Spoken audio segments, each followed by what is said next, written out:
Now, which diet is the right diet? No diet, apparently. It's the second New York Times health story in as many weeks, which has everybody talking.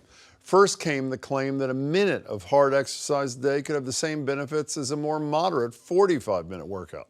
Now a much more dire declaration that a person's body will fight to gain back any weight it loses.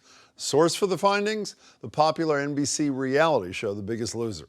The study followed contestants after they lost hundreds of pounds during the show, and the researchers found that most of those lost pounds came rushing back. So what does it all mean for those of us looking to drop a few pant sizes or shed 10 or 20 pounds from lingering holiday festivities? Joining me are Dr. Fatima Stanford. She's an obesity specialist at MGH. Nice to see you. Lovely to meet you. And one of her patients, Sue Sullivan, who's also a nurse at Children's Hospital. Sue, it's good to meet you too.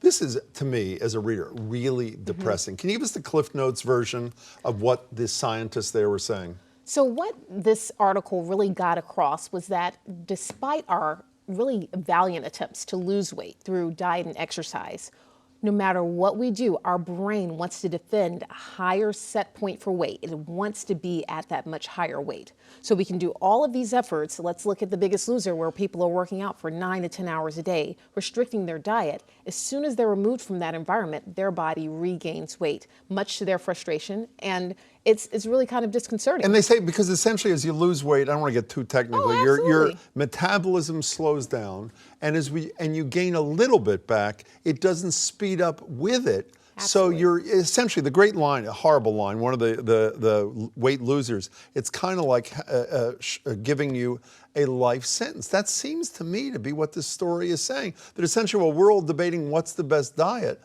they seem to be saying, as I said before, no diet is the best diet. Is that an unfair conclusion? Well, I think we have to find the right diet for that person. And it's important to realize that there's so many variations between us and amongst us that we have to find what works for us, and that there's no cookie cutter diet that's going to drop weight significantly and maintain it over time. So you, like we talked before we went on, you've lost a lot of weight, you've gained a lot of weight. I mean, I've done it a million times.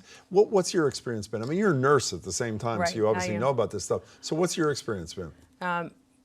About 4 years ago, I had it. I had gained weight. I have two sons. I have kids, and I was probably at my heaviest. And I had gained and lost the same 20 pounds, and actually had gained back like 25 pounds. And I was like, I'm done with this. It was very frustrating, and I'm like, I must have something wrong. There's something wrong because I can't get this weight off. So I went online and found the weight loss clinic at Mass General, and I was fortunate enough. My primary care physician was at Mass General, so I talked with them and called the clinic and said, what do I have to do to get in? So I had to get a referral from my physician, which I did, and then you have to go to the orientation program. But then, did a diet work for you? Well, it's not just a diet. It's a whole process. What does that mean? You have to go to the orientation. That's the first step. The orientation is a 2-hour program that every person goes to when you're checked off. To attend. And so it's not, but then ultimately it's not just diet, it's what, behavioral modification? Is that what you're... So everyone that comes to our center over the age of 10 sees an obesity psychologist, an obesity dietitian, and an obesity medicine physician like myself. We make up the team for a patient like you. And we decide on what treatment strategy we have to undertake. Is it behavior? Is it medication? Is it surgery? Is it a combination of all of those three things? And we don't know until we glean all of the information from all 3 of those visits, which are each an hour in length.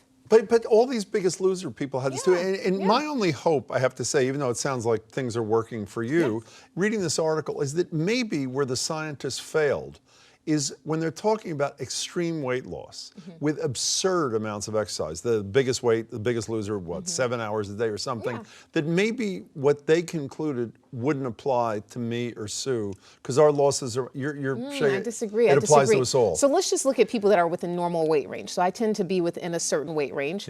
I can maybe gain 5 or 7 pounds, lose 5 or 7, but I still maintain my weight within a certain range, at least over the last 25 years I have.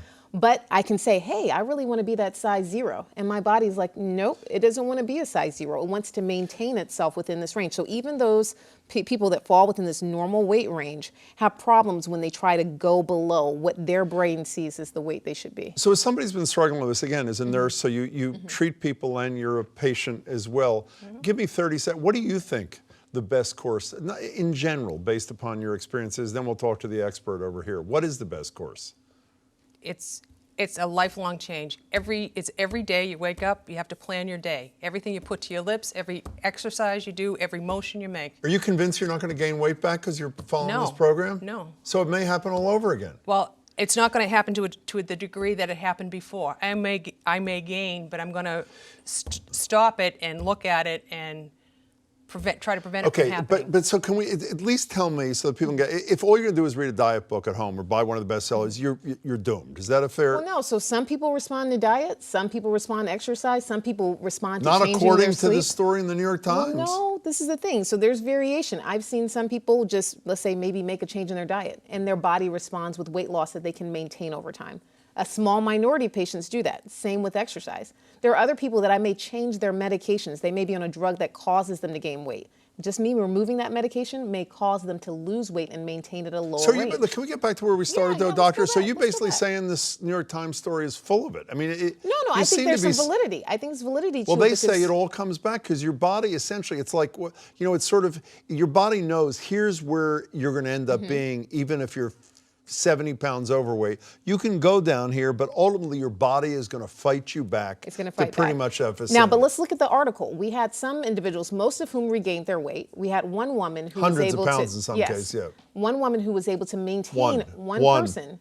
But it shows you that she was different than maybe the other people. And so it's hard to just make a blanket statement without realizing that there's individual variation. Were you depressed when you read the story? No, it's exactly my patient. This is what I deal with every day. Were you depressed when you read the story?